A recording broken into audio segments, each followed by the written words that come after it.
저는 다른 사람보다 뛰어난 후각을 지니고 있습니다. 단지 냄새만으로도 상대가 누구인지 알아맞힐 수 있죠. 때문에 아는 사람이 나타나면 바로 알아차리고는 했습니다. 그날도 익숙한 냄새를 맡을 수 있었어요. 저는 분명 아빠일 거라고 생각했습니다. 뭐야, 출장 와서 다음 주에는 온다더니.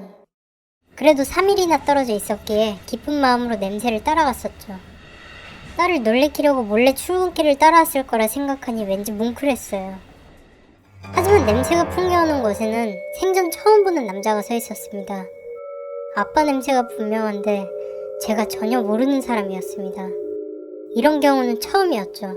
너무 신기해서 남자를 바라보는데 제 시선을 느낀 남자가 저를 쳐다봤어요. 그리고 그 순간 갑자기 코를 찌를 듯한 악취가 남자로부터 뿜어져 나왔습니다. 뭔가가 썩는 듯한 냄새였죠. 저도 모르게 코를 막을 정도였습니다. 견디다 못한 저는 다음 역에서 내렸지만 냄새는 사라지지 않았어요. 혹시... 돌아보니 역시나 남자가 있었습니다. 저를 따라 내린 것이었죠. 순간 덜컥 겁이 났지만 우연일 거라 생각했습니다. 아니, 우연이길 바랬어요.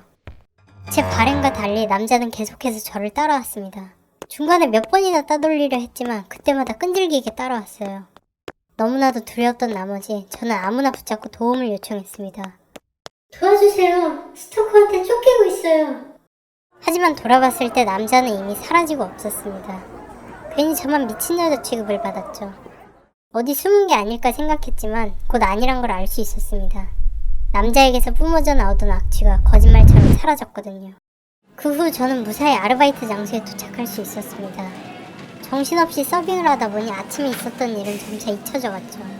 그렇게 남자에 대한 두려움이 사라져갈 때쯤 또다시 익숙한 악취가 풍겨오기 시작했습니다. 그 남자다.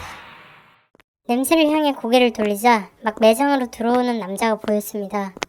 입을 헤 벌리고 있는 모습이 얼핏 모자란 사람처럼 보였지만 저는 겁에 질려 단 한 발자국도 움직일 수가 없었습니다. 남자의 시선이 저를 향하고 있었거든요. 다행히 뭔가 이상하다는 것을 느낀 매니저님이 제게 자초지종을 물었고 저는 아침에 있었던 일을 얘기해줬습니다. 저 남자가 스토커라고요. 매니저님이 경찰을 부르겠다고 하자 남자는 다급히 도망갔습니다.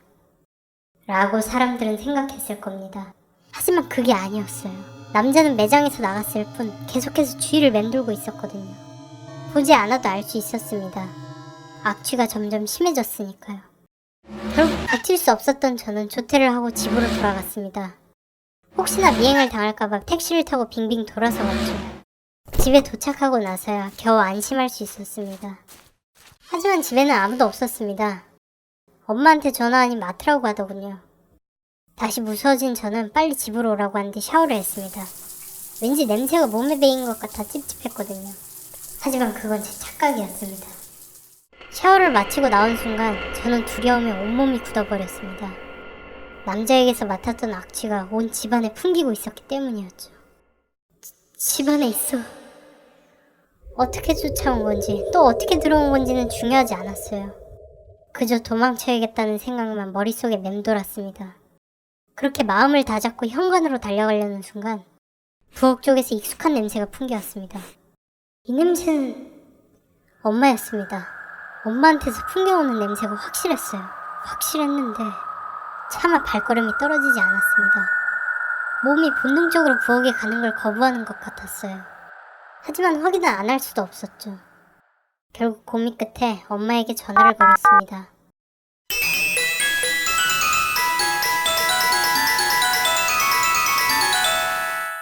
엄마의 벨소리였습니다. 게다가 부엌에서 들려오고 있었어요.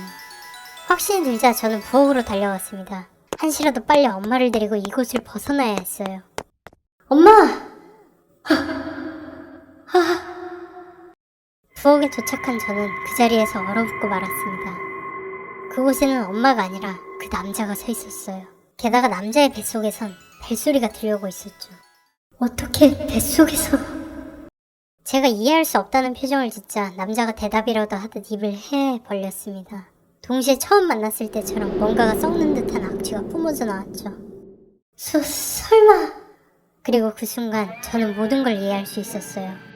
어떻게 남자한테서 아빠와 엄마의 냄새가 났던 건지, 이 썩은 듯한 악취의 정체는 무엇인지. 네, 맞아요. 저희 부모님은 남자에게 살해당하셨습니다. 좀 더 정확하게 말하면 잡아먹히셨죠. 제가 남자한테서 부모님의 냄새를 맡은 것도 그 때문이었습니다. 두 분 모두 남자의 뱃속에서 소화되고 있었을 테니까요.